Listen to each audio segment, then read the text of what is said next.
All right, my LinkedIn folks, it is Monday. We are here to get it fired up. This is the Master Connection series. This is episode 42.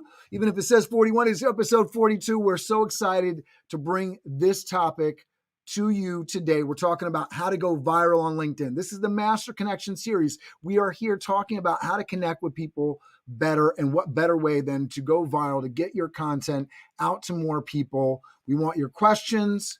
Do you want to know how to go viral? What does viral even mean? We'll be talking all about that today. We're going to get right into introduction so we can get started. Going over to my main man, Mr. Steve Spiro, the master connector himself.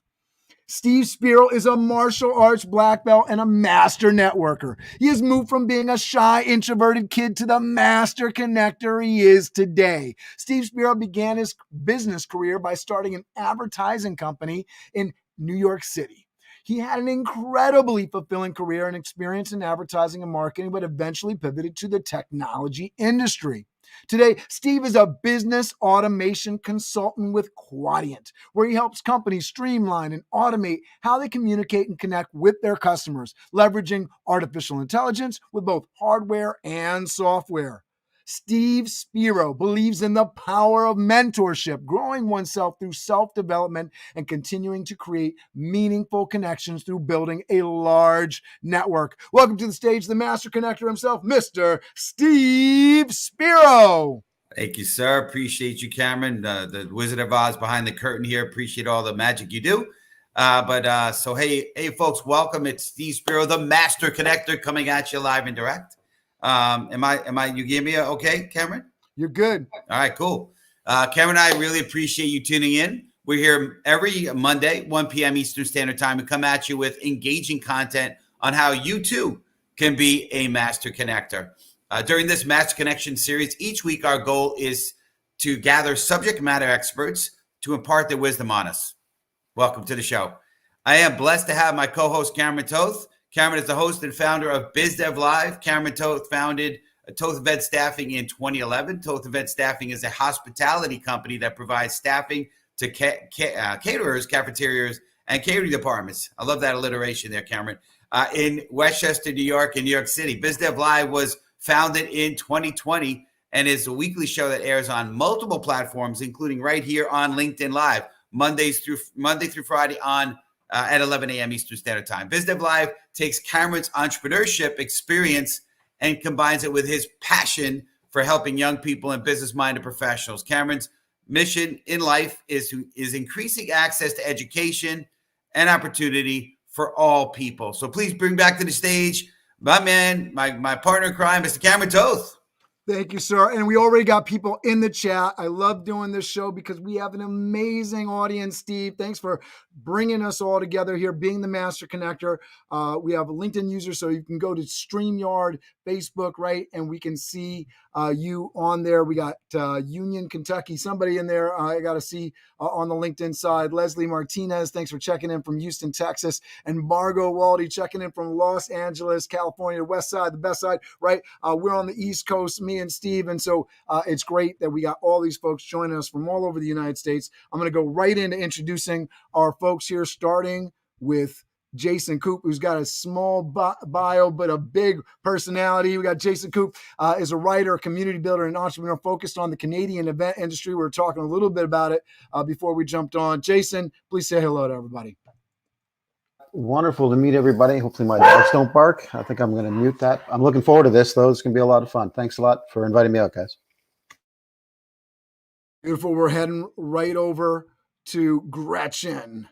Gretchen, as president and founder of USA Loves Manufacturing, Gretchen has created an organization that promotes and advocates for U.S. manufacturing and technology. She envisioned an organization that would support the manufacturing and technology arena and lift up the people that make it happen every day. Gretchen also serves as president at Magenta Technologies, LLC, and industrial robotics and Oh my goodness. I need to automate my speech here. Automation company in Atlanta, Georgia. Gretchen has a proven executive management track record, and she is recognized as a voice in the maintenance and reliability industry. Through events like the upcoming Fabric of America television show on the July TV network or JUL TV network, Gretchen works to highlight the people and stories that make America and ultimately the world great. Please welcome to the stage the great Gretchen Filiot. Hey guys, thanks so much for having me. I've been in bed for like a week with COVID, so hopefully I'll be on point here, but thank you so much. I'm just grateful. Thank you very much. And we're going to fly on over to Corey, fill out our expert panel here. Corey Warfield is all about being a LinkedIn influencer here and now, doing the same for other leaders, salespeople, coaches, connectors, creators, investors, and other professionals who are active on this platform, so relevant to what we're talking about today. He's leveraged reach and audience to raise capital for ventures of his own and others to help scale ventures and raise awareness to establish his personal brand. Corey Connects. Please welcome to the stage the amazing Corey Warfield. Go ahead and say hello, Corey. Thanks so much. Nice to meet everybody. My name's Corey. I've started a couple of technology companies and I'm now helping other people scale their presence on LinkedIn. The same way that I've gotten my hundreds of millions of views and hundreds of thousands of followers, and it's pretty replicable and a lot of fun. Love it. Thanks for everybody for joining us and just highlighting our folks joining in. We got Evan Goldenberg joining us from the local area around me, Steve and I, Steve in Stanford. Got Evan joining us from Greenwich. We got Diane Light Spiro checking in from Poughkeepsie. Love hearing from everybody. Got Vicki Thomas checking in from Weston, Connecticut. Chief Purpose Officer. Love that title. All right. We want to jump into this conversation. Steve, get us started. How do we define viral? So we want to jump into this, right? Just for anyone that's watching this that doesn't know what we are meaning by viral, I want to get just a sort of sense of the room. What do you mean by viral? What does it mean to go viral on LinkedIn? You heard Corey talking about being able to do that for people and bringing people to the table. Steve, talk to me. And then for all my panelists, please see that private chat and let me know who wants to jump in next. Go ahead, Steve. So Gretchen and I can speak firsthand about viruses and viral, and when, both have dealt with COVID pretty severely. And so, but the term viral, refers to when things just sort of go out of control. They go out and they start to spread on their own, right? And we've seen that with COVID, and we've also seen that in the social media world. And so this conversation actually started, this topic, this and Corey may not remember, but Corey and I had a conversation, and I was impressed with his, at the time, close to 300,000 LinkedIn connections or followers, I guess it is, because you can't have connections that many, you can have followers. And I was impressed with that, and I started to talk to him, and I knew I wanted to have him on the show somehow. And so he said, let's come up with this topic. And so he was the starting point of the topic. And he described how, he had posted something and it just went viral and went crazy. And because of that, got a lot of followers and a lot of traction. And now he's been able to use that to help scale others, as he has expressed. So he's really a good person, as is Jason, as is Gretchen, because I've had conversations with each of these amazing folks individually. So I'm really, curious on their perspective. But to me, it's how to go viral, how to leverage what we have our hands on, and not just be, 20 views or, 100 views, but how can we get thousands, in some cases, hundreds of thousands, and maybe even close to 1 million views to really grow our brand, grow our community, and ultimately grow our business. So I'll turn it back to you to figure out who's next there, Karen. Who wants to jump in next on this topic here? Who wants to dive in? Go ahead, Corey. Sure. So when I was starting my first technology company, I had something explained to me called the K factor that was foreign to me at the time. And the K factor is the measure of virality. What it effectively says, and investors look into these metrics before they invest in companies and things like that. For everybody that hears about something, how many people are they going to tell, right? And so if someone that hears about something tells one person, that's a K factor of 1.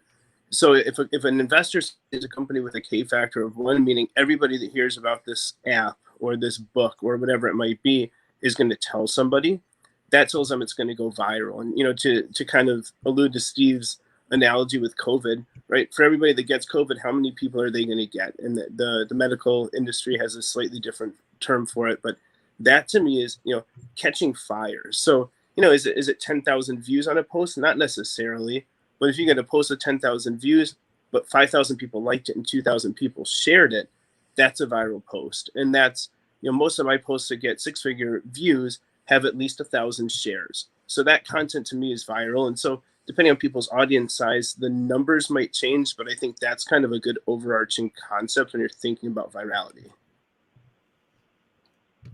I love that. Great definition there, the K factor. Gretchen, Jason, you want to jump in on this?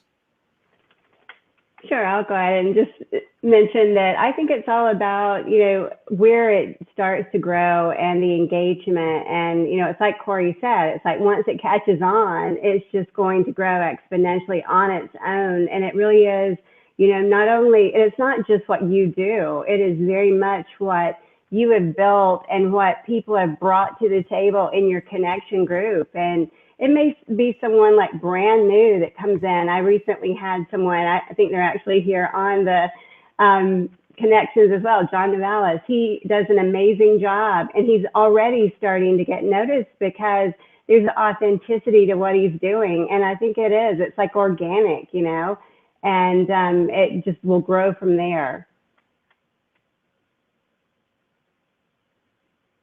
Love that. Jason, you want to jump in here?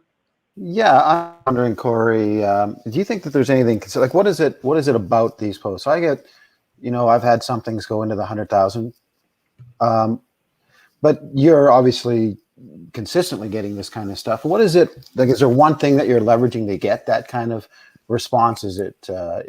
For me, I often leverage shared social or geographical or other shared experiences that I'll use to create some kind of an emotional response. Those seem to be my best performing pieces all the time. One of the best performing pieces I ever had, I went through a Tim Hortons drive-through coffee shop up here in Canada, and as I was coming out, I spilled coffee in my brand new car. For about the 100th time, these stupid cups, they just spill. Doesn't matter what you do to them, they leak. I wrote a post about that. I only had about 3,000 followers at the time. It got 150,000 plus views. Because to me, I think it worked because it was it was an authentic pain point in a sense that a lot of people shared that experience. But it's hard to kind of remake that every single time. So is there something that you're leveraging to create that kind of engagement, or is it just straight up the quality of the content? No, so I think it's less about the quality of the content and more about the psychology behind it and understanding the computer science. And so, I'm a fan of Timmy's as well. Shout out Jose Sill and Restaurant Brands International. They're up there in Canada as well. I get up there on occasion, and those cups do suck. But for me, what I see most everyone on LinkedIn trying to create content doing things very wrong. People are talking at their audience, not with their audience. So it sounds like with that post, you were speaking with your audience and people lean into that. Second of all, people quite often like to teach people something on LinkedIn. Hey, do you want to know what you don't know? Let me teach you my 5 tips on this. And people are really sick of that too. So you weren't teaching anybody anything. You were being, to Gretchen's point, authentic, right? It was a resonant speaking point. But I would imagine that you brought them in with the first line. I'd be surprised if there wasn't some type of visual or graphic that accompanied it. And at the end of the day, a lot of times it's also about posting at the right time and on the right day. To your point, geographically specific, right? I know that I have big audiences in Australia and in Asia. So depending on who I'm trying to reach and with what market, I'm going to keep their time zones in mind. So there are a lot of factors. But once you kind of figure them out, it becomes replicable. I probably every week now have at least 2 posts with a couple 100,000 views each. And I'm getting closer to being able to hit 1 million view post at least every month yet, because it is all, again, computer science. And once you strike a chord with your audience, learn the psychology, stop speaking at them, right? Like nobody's on LinkedIn for any reason other than to make money. You either want a job, you want to hire somebody to do a job, you want somebody to hire you as a coach, buy your book, whatever it is, but it's not, right? Like the few people that are there to find a spouse are still also trying to make money, and that's really just nasty. Like, don't do that. But for the most part, everybody's there to make money. So when you speak with them, give them some space to do that, you can start to replicate the virality pretty often in my experience. Well, I'll tell you, if you went through my stuff, you would find that I tell stories. I rarely talk about myself. And when I tell those stories, I'm speaking to one person. It's a first person. I'm speaking directly to that one person. And I find that that's always been very effective for me. But I appreciate your thoughts there. So I want to get the audience involved in this. If you're trying to connect with more people, and Corey is talking about something that I think is really interesting because, you get the number game kind of going in here. And, I've talked to people that, don't even have a couple hundred follow or connections on LinkedIn. And it's very difficult for somebody that's not connected to a lot of people to have, not to say that it's impossible, but to have something that goes viral or connects to that a lot of people are going to see. It gets easier as you build up your numbers. I think, Corey, your numbers have built up quite a bit. And you talked a little bit to that, as you're building, right, it gets easier to hit some of these larger numbers. But for our folks here that are jumping in, I know we have audience members that don't have 20,000 people connected to them. I want to make sure that we're hitting both audiences here. Go ahead, Corey. So I want to push back on that a bit. I see people on LinkedIn with 100,000 plus followers whose posts don't do very well. And I want to highlight a client of mine in Africa. Her name's Nora. When she reached out to me, a company reached out on her behalf. And I'll try to read that question in a moment. But she had less than 100 followers. Today she has only 2,400 followers in a couple of weeks. So her following is very low, right? Most people listening probably have more than 2,400 followers. Her post the other day, I think, had 250,000 views and 3,000 likes. So it really, right? I see people that have 100,000 followers getting less engagement than her worst posts. And so, I think it really is more about learning the algorithm than having a following. I probably had posts going as viral when I only had 50,000 followers as I do now with getting close to a third of a million. So I will push back on the audience size a bit, but I will also say where you're correct in your assessment is that once your posts start going viral, you start getting those numbers.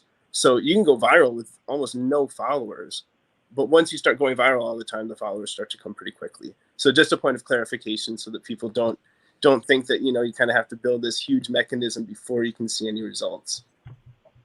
Got you. So talk to me a little bit about, because we're getting some questions here, and I was waiting for this question to come. So Olivia says, how do we make LinkedIn events viral? So Olivia, share this out, right? Share this with your folks, share this with your community, help us go viral. We're trying to be the light and help people to do better. And so one way that, if you're watching this right now, hit that share button, share it out with your network. That's one way to help your events go viral, by asking the folks that are in your community to share it out.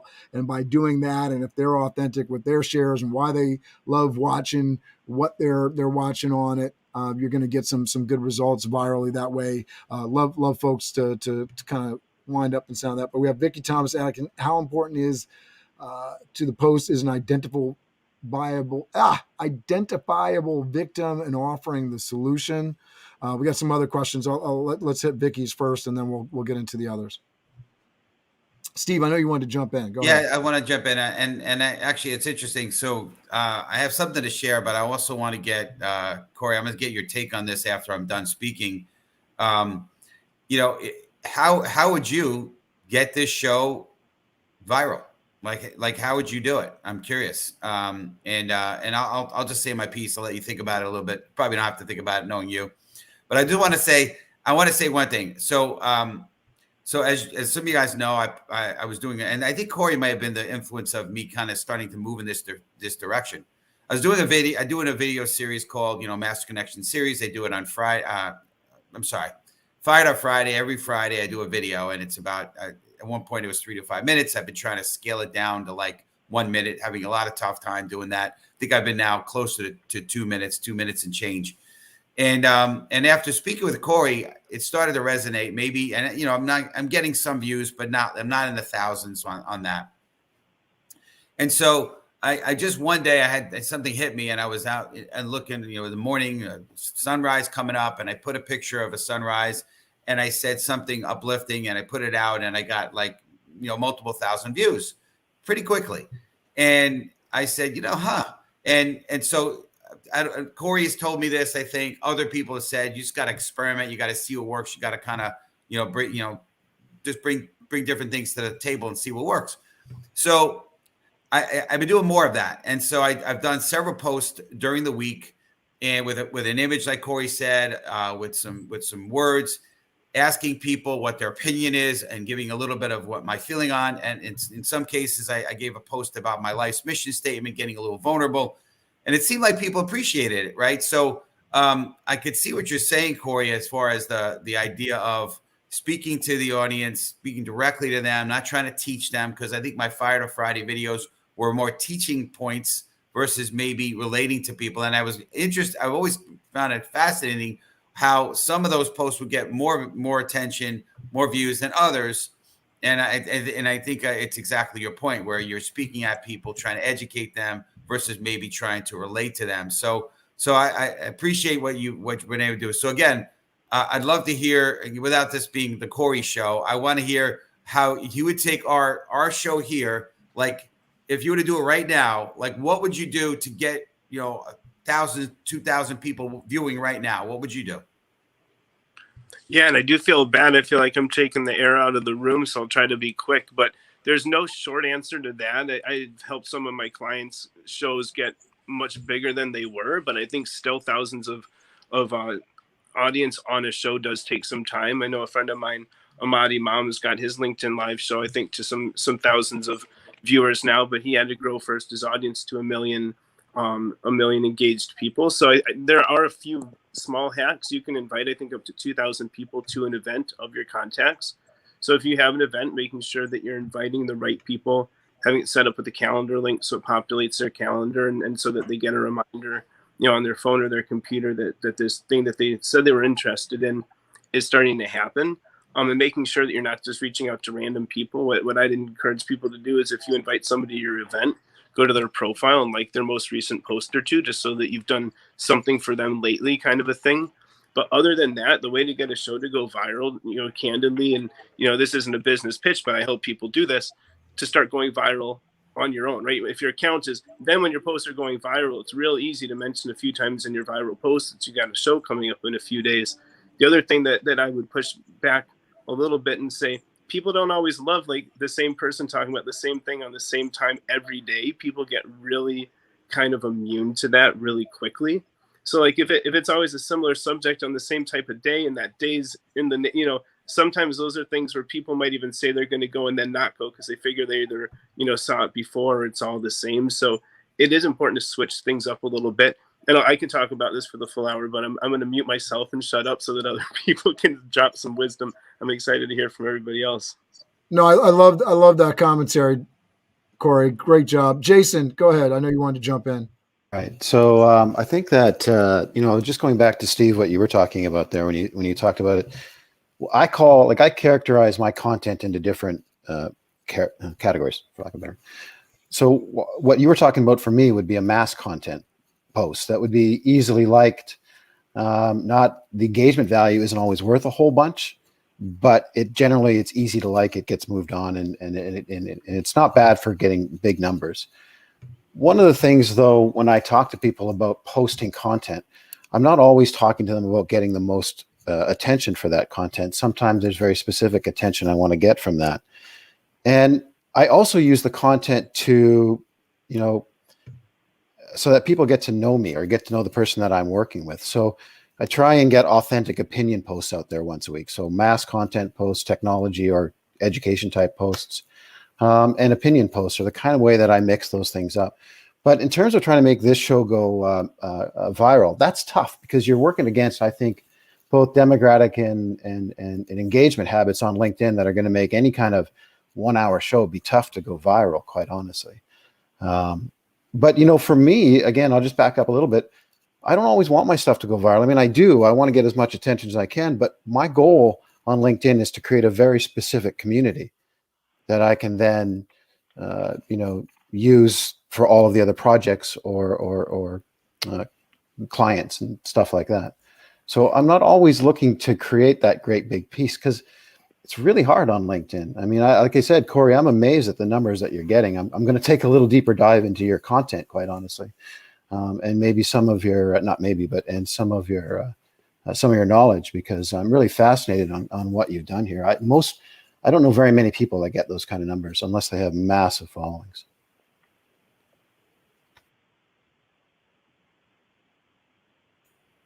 Being slow on the buttons here. Just putting in everybody's kind of locations, just to give the nature. We got some folks checking in from some different places here, so appreciate that. Let's answer Vicky's question here. How important to the post is an identifiable victim in offering the solution? I'll just jump in real quick. I saw that earlier. So number one, from my perspective, and she's saying an offering the solution. I'm not sure, Vicky, if you mean offering a solution as in the solution to product, sort of pitching, if you're talking about that, or the solution to this victim. I assume it's the latter. There's some kind of solution to the victim. And I mean, I think that we, I think if it pulls on the heartstrings, and if there's something that's going to make people get emotional, I think we're going to get attention. I think if it's something that feels like someone's trying to sell you something, they're going to walk away from it. So a little bit hard to understand the question here, because as I'm reading it again, I'm like, okay, is she talking about offering the solution to that victim and so forth? So, but yeah, that's my take. I don't know if anyone else has any other takes on it. Gretchen, I think you wanted to jump in. Yeah, I was wanting to say that, I think a lot of people forget, and Corey obviously has been on LinkedIn for quite a while, but it takes a while in the beginning to build that platform. And, a lot of it is, I always have this saying that the people that you surround yourself with determines a lot of the success in your life. And I believe that almost on LinkedIn as well, because I was very, very fortunate as I put the time in, and it took a lot of time to build. It's not an automatic thing, because it takes that consistency, and it takes, that time to put in to really think about, okay, what am I going to put out there? And, I wanted to push that out there, but I didn't want to sell anything. I was working for a company over 3 years ago that they kept saying, and they were the one who pushed me to get on LinkedIn, put our product out there, put our service out there. And I was like, that's not what I want to do. I want to actually lift up America, and I want to talk about things. I don't want to talk about a product. And they didn't understand that that's not going to get the notice. No one wants to see that. But I started getting a group around me that, had similar ideas. And, that was how, when you build that group of people together, it really can help get your information out there in a really organic, authentic way. Like I mentioned before, I've got like Ted Lizinski, he promotes on LinkedIn, and everyone knows Ted, but yes, he talks about his products and services, but he also is a very authentic person, and you can see that. So he has a great balance. And I think that's it. It's just putting the time in and surrounding yourself with other people that all believe the same thing. And it really starts getting your information out there more and more. I love that. I want to highlight this comment from John, because he's sort of talking on some of the same lines here. LinkedIn is originally strictly a business-oriented professional connection platform, but it sounds like gaining traction and followers requires being vulnerable and personalizing your online presence from a non-business standpoint. How far do you veer from industry-related content while still maintaining a professional standpoint? What does that balance look like? I'm on the fence between trying to go viral but still drive traffic to my business. And let me say this, I would say that there's no one specific way, right? There's no one specific way to do it, because if it was one specific way to do it, you'd see everybody doing it. If it was easy, everybody'd be doing it. I'd love to talk to us about time and planning and strategy. And just we're about half an hour in. I should have mentioned this in the intro, but going across, Corey, every single person on the show, except for me, has 10K, 25K, 49,000, in Corey's case, 306,000 followers on LinkedIn. So you got some people who know what they're talking about here. So I just want to bring that context to it for anybody that missed out on that. So to what John's point is talking about, he's saying he's on the fence between trying to go viral but still drive traffic to his business. what would you suggest? And I know that Corey talked about it before. When you have the platform and the platform is large, it's easy to talk about some of the business. So I have a feeling that's sort of the way that you want to go. But I know there's some different philosophies on how to manage your LinkedIn profile. So I'd love to hear that. Who wants to jump in on it? I could jump in and then I want to hear the experts, because I certainly am not the expert in this room here, which is awesome for me, because I feel like if I'm the smartest guy in the room, I'm in the wrong room. So I'm glad I'm in this room. So my perspective, and I'd love to hear everyone else, is, you could use the going viral to kind of grow your reach, grow your network, grow your community. And then it'll give you the rights to occasionally to bring, business professional or industry related content to drive business to your for you and your company, right? But if you're always leading with that, I don't think you're going to build a community. So being vulnerable, personal, kind of, as long as you're transparent and authentic, and your values line up for both your business and what you're doing, as well as your personal side, I think it matches. And then people, they want to know, they want to do business with people they know, like, and trust. So as you're starting to be vulnerable, show who you are, then they're going to want to, be involved in what you're doing. In fact, I've been very apprehensive as a recently, for a while, forever, until recently, about talking about what I do professionally, so that I didn't, alienate people and make them think I was trying to pitch them. But somebody, and Jason, it might've been you, I can't recall our conversation, but somebody said recently, you have the right to occasionally talk about your business. And I'm going to start doing that. So anyway, I'd love to hear everyone else's perspective. Anyway, I told you that it was coming, right? I spoke while on mute, right? Joyce has a question along these same lines. Picking up on what Jason shared, if the goal is to build community, not with masses, what are practical tips using LinkedIn?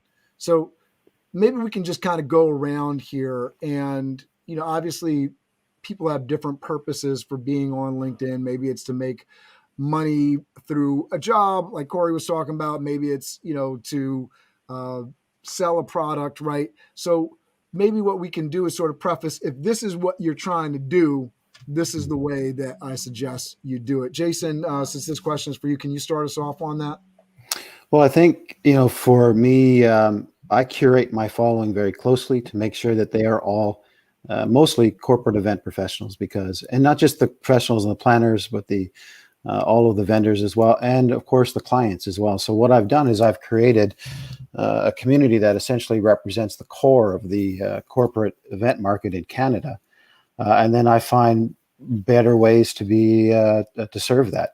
But it wasn't always planned. I didn't really start out, like five years ago. I just started writing about stuff that interested me. And even today. And so when you talk about a strategy for creating a large following, I made a comment in the chat. I said, let your personality lead. How much of that should you reveal? Well, enough of it not to be self-absorbed or ridiculous, but not enough of it, not too much so that you're ridiculous and self-absorbed, but enough so that people get to know you. Because as Steve said, people buy from people they like, and LinkedIn is a corporate platform, but it's a social media platform. And more it's becoming a community as they create more opportunities for engagement within this platform. So, people like people or do business with people they like. I'm getting a little bit lost here, so I'm going to step back a little bit from this. But absolutely, Gretchen and Corey, who wants to jump in next on this? For what, right? How do you do it for what? Go ahead. I can jump in. When I first started again on LinkedIn, I really just did it to kind of start getting out there. And it was new for me because I had really never gotten into Facebook, or, I'd done Instagram a little bit, but it wasn't really a big focus for me. And what I found out when I first got into this industry with manufacturing and technology, I was going out into these manufacturing facilities, and I realized I absolutely loved what I was doing. This was like a new adventure for me. And I love the people. I could not believe that we were not focusing on getting the information out on how important manufacturing was, I mean, it was the nascency of America, and I wanted to share it. And I was excited to share it. So I think you have to find something that you are very, very passionate about. And I was. And then as it grew, yes, I mean, sometimes it was like, why is she standing in front of machinery? Why does she look like, I had all kinds of comments. She looks like she's trying to model in front of a big piece of machinery. But part of it was I was trying a lot of different things, and I was kind of putting out there what was getting noticed. But eventually I was able to curate it and make it more of what I really wanted to show. And that was, I wanted to, talk about women in STEM. I wanted to talk about the veterans that are making it happen in this country every day. And that's what I started doing. And then it became a mix. And I think that's it. You just have to kind of see what your interest is, what your passion is, and build around that. And then it will show you. If you build it, they will come. And then you can really use it to get your word out, get that out, what you really want to show everyone. I was just showing off some of the content you have on, talking about machines and just visually interesting stuff. It's really great, Gretchen. Jason, Corey, I want you to jump in here. And there was a question directed specifically to you. Had Greg, his name is Greg. He's not showing up. I just gave him the StreamYard link to so he his face and his photo can show up. But he said, Corey, in your experience, are you finding videos on LinkedIn to be effective when it comes to becoming viral? Yeah, so in my assessment, videos are the only real way to go viral on LinkedIn. And when I first was getting active about 3 years ago, I was doing more videos of myself, and they would go pretty viral and people came to know me, but I started to feel guilty that I wasn't spending time to watch other people's videos. I was running a couple companies. I was raising, a very large investment round. Like, I didn't have time to sit around and watch other people's videos. So I stopped creating my own videos and started using, videos that are either open source from the internet or things that I was able to come across, from friends that have production companies or anything.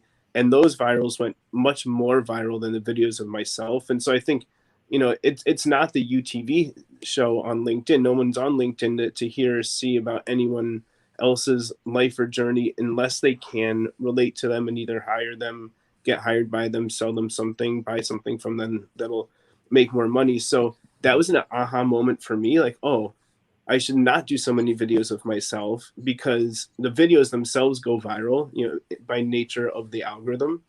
But the ones that weren't about me were getting way more followers, way more attention. And so I got really fortunate that I had been making so many videos of myself, though, because enough people, I guess, had liked them that when I stopped doing them, people started reaching out going, where are the videos of you? We miss seeing your face.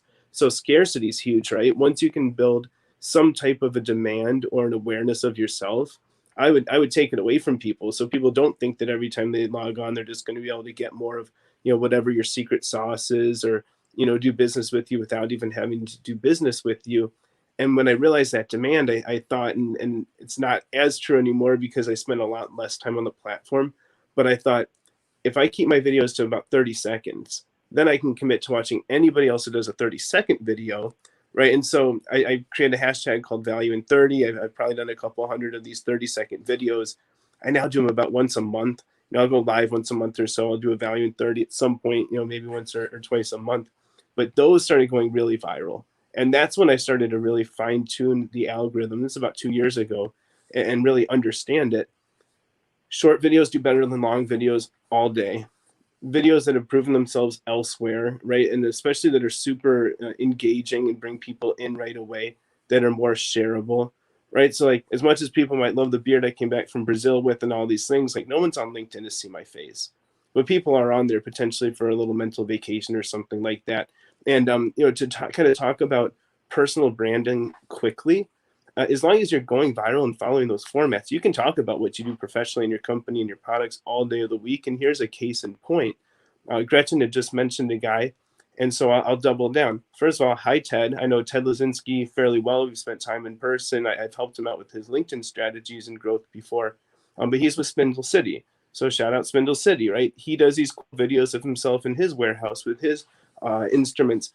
And, I'm still, I've got a number of projects. I have 2 companies that are scaling really quickly. So I'm not on LinkedIn as much for quite some time, but he did such a good job with his branding that even though I haven't seen a post of his in probably a year, I still know the name of his company, what he does, just from happening to have a co-host mention his name. So if you're doing stuff like he does, right? He's a patriot. He's really supportive. He's a great family person. He likes to bring his kids out and do videos with them. He's found a balance, and so I think anybody can find a balance. The one question about how do you build a smaller audience, I think, is probably less relevant to today since we're talking about how to go viral. But I think if you want to build a small audience, just don't engage as much, and be a little bit more timid, and you can grow a nice small community. But I think some of what we're talking about, learning the computer science of the algorithm and things like that, inherently are meant to build a bigger community. And then from there you can always have people that you talk to often or anything like that. But in my maybe limited assessment, it's never the wrong time to build a big audience on social. Certainly preach that, building a large network is a big deal. And I think it's really interesting that you talk about, because it can seem a lot of work. It can seem like a lot of work to folks. And I want to talk to that piece of it. We want to talk about, how you structure a post, when you're putting something out, because I think that's going to be really relevant for folks. But the understanding that, like you're saying, Corey, you can build this and then it can last for a while, because once you've built the network, right, it's there to a certain degree. I think we all want consistency. We want to build the audience and bring people in so that, we're staying front of mind. But as you build this network, it becomes this resource that you can utilize. And we talk about that all the time. So can we get into a little bit about how you guys structure an individual post? Like what's going through your mind in order to build an individual post? Does that work for everybody? Jason, it looks like you're chomping at the bit. Go ahead for us. Sure. Yeah, I think that it's pretty straightforward for me. I make sure I get whatever my hook is above the fold, so to speak, because I'm an old print guy. And then I write first person. I make sure I space it out so it doesn't look. I think people wonder why other people space out their posts in that way. I think it makes the post look less busy, and because it looks less busy, it looks like an easier engagement, and I find it does better. I tell a story. I'll start from the beginning and end it. Almost every single post, unless it's just a straight up ad, which I don't like doing, but I do from time to time.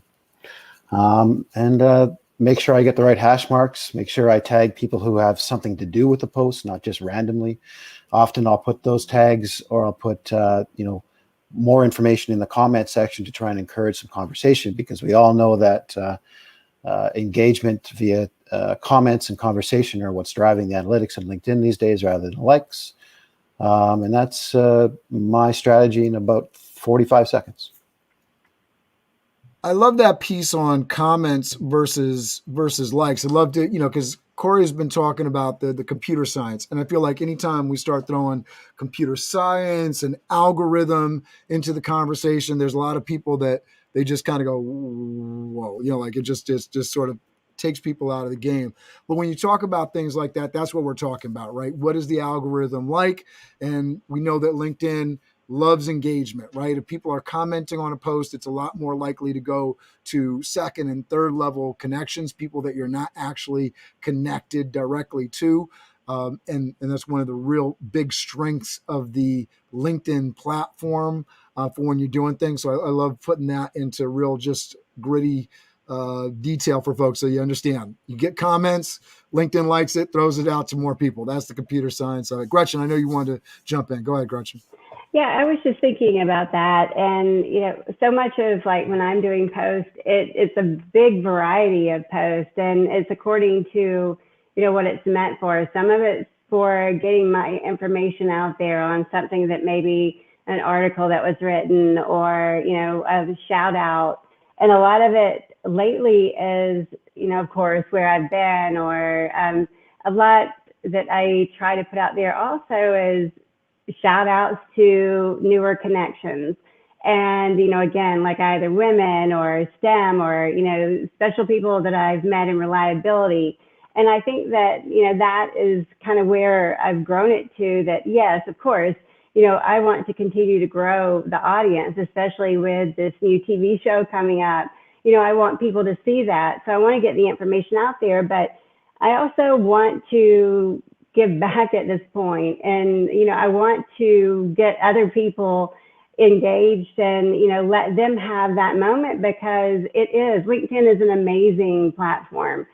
I can't imagine what it would be like if I had not been involved in it. So I'm so very thankful that I was able to put information out. But I really feel like, it's about talking about these other new people out on the that are coming into it and letting them, get started too. So it's a big mixture of everything. And a lot of my posts just come to me. Like, usually I have bad insomnia, so they come to me in the middle of the night and I'll put something out there, but they work.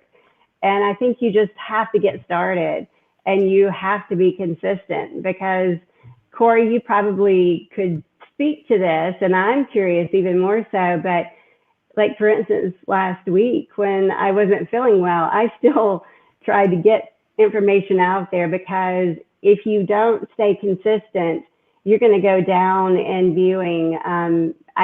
What is your thought on that, Corey? Because I feel like you have to really be out there almost every day. Is that correct? So not as much anymore. I do test the algorithm, and now I'm pretty fortunate. I'm friends with the co-founder of the platform. So we talk like the actual like weird techie stuff about some of it as well. But it used to be that if you didn't engage every day, the algorithm would kind of not consider you to be a daily creator and inherently not show your stuff, especially to as many second or third connections. I still do tell all of my growth clients that I require them to post at least once a day, so 7 days a week. And that's inherently to prime the pump and to get the algorithm kind of loving them for those first few weeks. But at this point, and again, I don't want to be cavalier about the fact that I do have a huge following and I do get huge numbers, and right, I have fans that are pretty high up at LinkedIn itself. So it's right. I don't want to just make it seem this easy, but for me, I can take days or weeks off at this point. And it won't affect a single thing. So I've had some of my clients with smaller followings take some days off here and there. I haven't noted any considerable drop when they get back up. So I would tell people, because mental health is important, right? And the dopamine you can get from social media is important. I would tell people that you don't need to post every day for posting every day's sake. I am still actively testing that. I'm always testing the algorithm, but I believe that is no longer the case. Quick side note, you used to not be able to put links to external sites in your posts. It just wouldn't do very well, with a notable exception. But at this point, you can put links to any websites in your post and they'll go, at least as viral, sometimes even better. So I think some of the things you used to have to do, no external links, post every day, are not the case anymore. That said, when I test posting multiple times a day, they do even better. Friends of mine with millions of followers are posting quite a few times every day. So it does seem like there is a direct correlation. There is some reciprocity going on there as well. But yeah, the everyday posting, it's not an anomaly. I mean, it's not a myth. It used to be the case. I think it's much less the case now. That said, sometimes the best time to post on LinkedIn is when you're in a funk or not feeling good or have all these things, because if you're authentic, and we've all used that word a few times, people will relate to that, and people can really uplift you and make you feel better. People might wonder how they can potentially help you out of that mindset. And so, don't post every day with a smile on your face if you're not smiling. But if you're looking to prime the pump or just keep your numbers perpetually going up, show up every day, even sometimes if it's with a frown. That said, if people are racking their brains going, what am I going to post tomorrow? Sometimes it's better to just take a day off, go down to the beach or something like that and not log into social media, and LinkedIn's no exception. I think you hit a lot, Corey. And Steve had this question in the private chat here, which I think is a great question. Consistency versus spontaneity. And I think the answer is to me, it's both, right? Talking about mental health and talking about being consistent on the platform. I think you want to plan your content out. That's how you know it's going to happen. You're going to put things in place. You're going to make it easier on yourself, time management wise. You don't want social media become this burden that you have to do every day. But if you want to see progress and results, you want to plan, like anything else, right? You need to have a plan in place, make it easier for yourself, create your content in batches if possible, so you're not spending a lot of time trying to multitask in a different day, which we all know we can focus on one thing. Focusing on multiple things just doesn't work very well. But there's this spontaneity factor, right?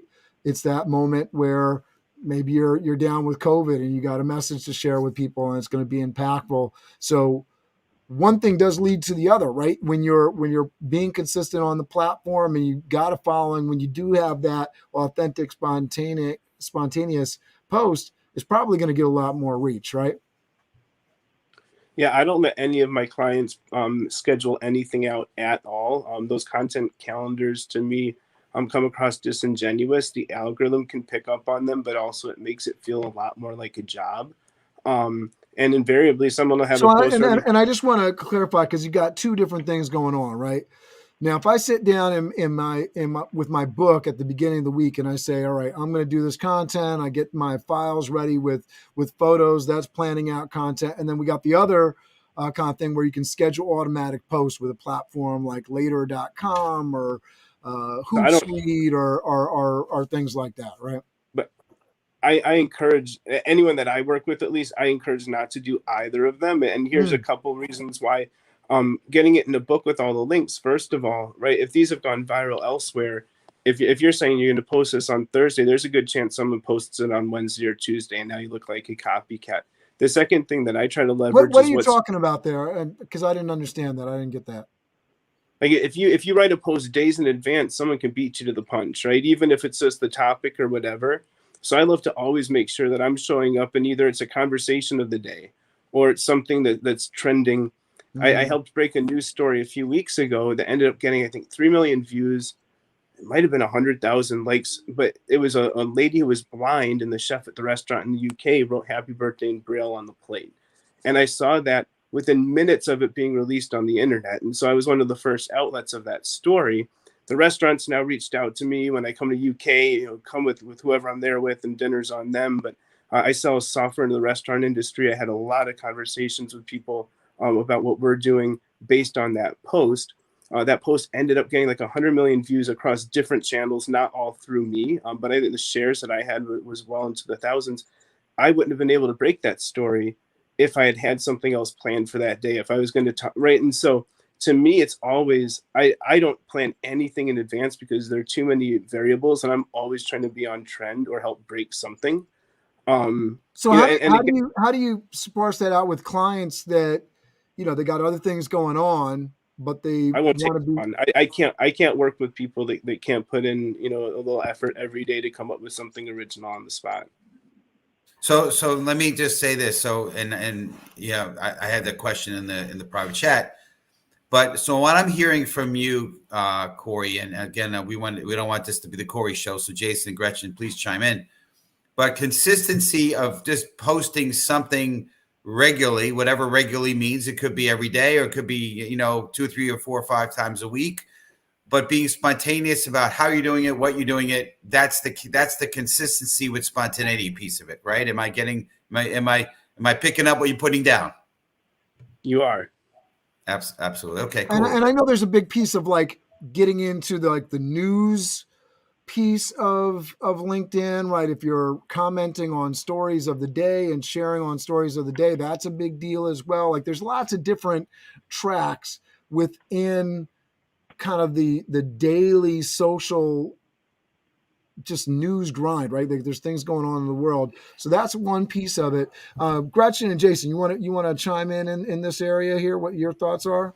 Yeah. Is it okay? Yeah, please. Okay. For me, I have scheduled posts because I have shows to support and clients to support and things like that.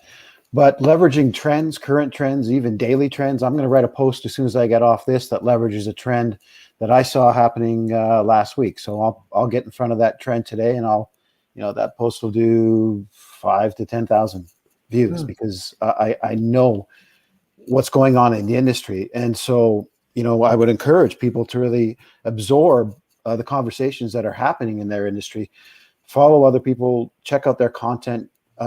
That's where I pick up things in my conversations and things that I just kind of absorb.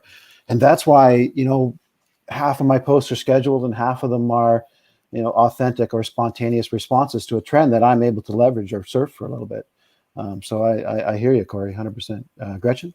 Yeah, I think being out there on the platform and perusing everyone else's posts and engaging is super important, and that does kind of get you your ideas as well. And I'm very much I'm very spontaneous with the posts that I do. It just comes to me, and I'm like, yep, that's what I want to post about. And I don't really schedule mine out either. Usually mine are in the middle of the night or, and it's never been like that time when people say, oh, you should post now. I've always posted like really late at night, and then it kind of starts getting traction, I think, throughout the world a little bit on a small amount of people. And then that next morning, all of the different followers and different people start looking at it. So it kind of builds from there. But yeah, mine are very spontaneous. That's I love great. that. And I want to just set this question out to the audience here, right? What's stopping you or getting in your way of posting or posting more frequently? We want to hear from you. If you're not posting, what's getting in your way? And if you are posting, maybe you want to post more frequently. What gets in your way? We want to hear from you. We're looking forward to, I know all of our panelists will follow up in the chat post show. We want to hear your comments. If you're watching this on the replay, #replay. We love to hear from you. I'd love to hear what's getting in your way, because that'll sort of help us to provide some content down the line too, to help folks with those specific challenges. So let us know, what are some challenges that are getting in the way of you posting? Steve, I know you wanted to jump in. Yeah, I just want to ask a question here. What is, and Corey, you mentioned it. But let me say this real quickly. So Corey's great because he's got a lot of great, followers and numbers and things of that nature. And the reason I brought in, Jason is he's got that writer's perspective, and there's some great talent there. And then Gretchen's got this very unique perspective of being somebody in an industry, and she's gotten tremendous followers, just and intriguing people with that perspective. So there's a real good. Don't get hung up on the Corey show here, because there's some really great people we have here on the show. I just wanted to point that out. So just keep that in mind. But one thing I wanted to ask, and it could be to all of you guys, but Corey, you mentioned it, and that is I like to test the algorithm. I'm curious what testing the algorithm means. Like, what does that look like exactly? Do you have like a spreadsheet that like, what is it like? To me, it's just like I try something and see how it goes. I mean, that's my testing, but I don't know how quantifiable that is. So I'm curious what it looks like for all you folks. I'll go last. Okay. In. Gretchen, you're on mute. Okay, go ahead. Okay, testing for me. I learned everything I learned on LinkedIn from trial and error over 6 years. Testing for me looks like what works and what doesn't. I don't know if I have a specific strategy. I have tried putting a post out with a picture, without a picture. I find that opinion posts do better without a picture. I find that mass posts have to have a picture, and then everything else in between. So I don't necessarily have a strategy for testing. I just see what works and I learn what works and what doesn't from doing it. Yeah, and I think everybody's different too. And I mean, isn't that the beauty of it all anyway? We all have that. Every single person has something. And I believe that to the nth degree. I believe that anyone can get on this platform and they have a voice that needs to be shared. And they just need to figure out what is it that is their one thing that makes them ultra special. And we all need to hear it. So you've got to find it within yourself to a certain point. I know that sounds almost like Pollyanna and like, ooh, but I really believe that every single person could really, put something out there that could resound with many, many people. And you just have to do it. And that's what it really comes down to. All right, drum roll. Corey, you're going to give us a little perspective. Drum roll now. Well, for me, testing is just not trying to do too many things at once. So if it's posting at 10 p.m. on a Sunday one day, it's posting at 8 p.m. a very similar style of content at 8 p.m. the next Sunday. It's using 5 hashtags for a week at the end of a post, using no hashtags for a week at the end of the post. And for whatever reason, I have a photographic and phonographic memory, so I don't keep notes. It's literally all just up here. But I'd encourage anybody to. There's no reason not to. A lot of my clients, I have them take notes as well, but it's pretty replicable. So once you find something that works, if you understand what it was that worked, you can keep doubling down on that and then move on to another variable. So I'll go back and test a post with a link in it. And if that post does well and it shouldn't have, then I'll test a few more posts with the link in it to make sure that it wasn't an anomaly. But I think it's really as simple as picking one thing, testing for that, and being really methodical about what it is that you're doing with those results and how you're kind of compartmentalizing them. Yeah, that's what I've been doing, using the brain thing and not writing it all down. And I found that, Cameron's question earlier, I found that when I have a picture with some wording on it, with some, maybe an engaging, to Jason's point, right, with the top of the fold. I love that. I have an advertising background myself, so I kind of, the headline mentality, right? Something that kind of draws you in, right? Something that's intriguing question asking the audience, the viewers, right? And then following up with some other maybe questions or dialogue with maybe a story, sharing something personal. And then of course, the hashtag and having a few people tagged on it. I like what you guys were saying. All of you guys were saying, not just adding somebody randomly when you tag them, but maybe somebody strategically. I have a tendency to be a little too structured, I think, with that. But that's my format. But yeah, and when I follow that, besides the video, I've been getting a lot more views, likes, comments, and so forth. So yeah, that's just my perspective. I love it. And I think one of the things, like Fanny Dunnigan, who's been on the show, that, the yes or no question followed by the information, the hashtags, the interesting photo or video that goes along with it. Those are great ways, tagging people, great ways, even if you have a small following, to really generate some comments and things that the LinkedIn platform really likes. I got some answers to our questions from our audience. Gabe says, I did a nightly live streaming show here on LinkedIn 5 nights a week for 2 years and didn't take the effects of my mental fatigue from having to create something daily. Once burnout hit, I lost my zeal for creating content. Just recently, I've started posting and creating content again after a 6-month period to re-energize and reevaluate my purpose on LinkedIn.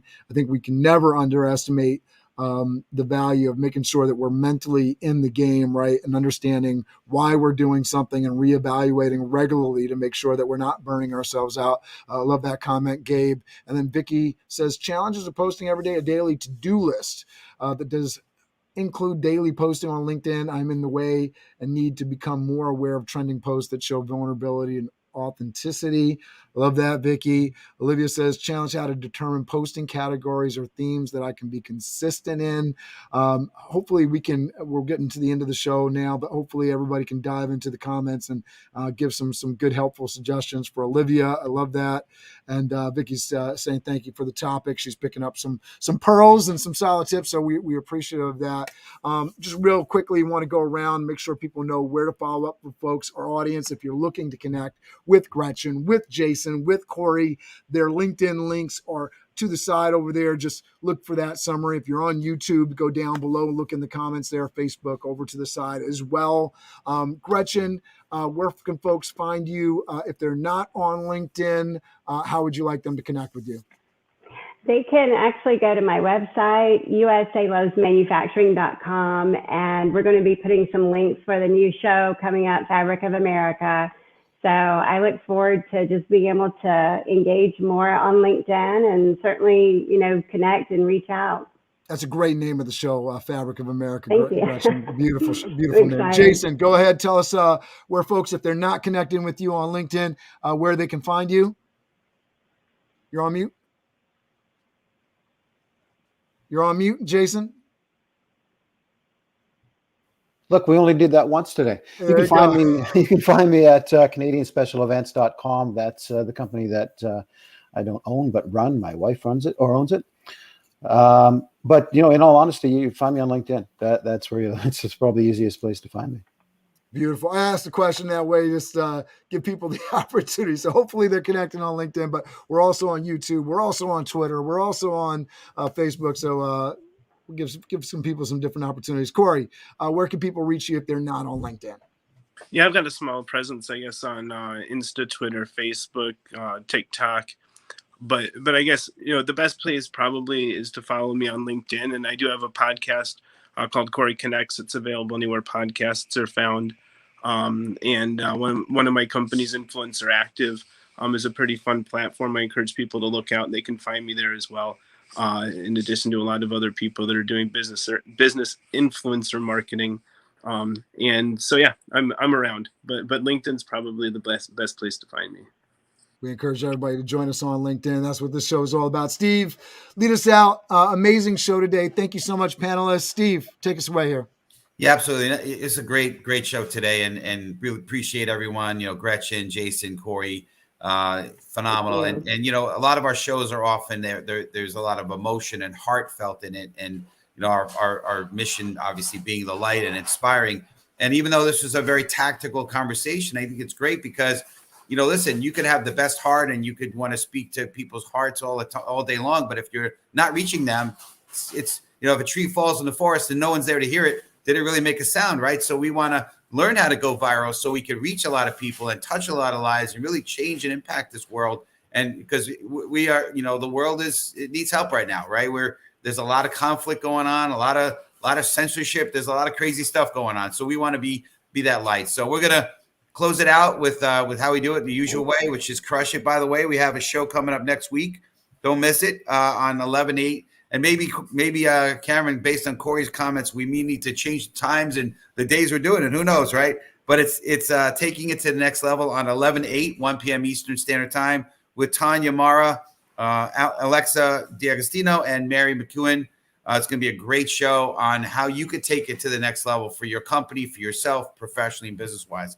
So anyway, I'm going to count us down here. Ready? 5, 4, 3, 2, 1, and we're going to crush it. Have an amazing week, everybody. We'll see you next week. Thank you, Gretchen. Thank you, Jason. Thank you, Corey. Thanks, guys.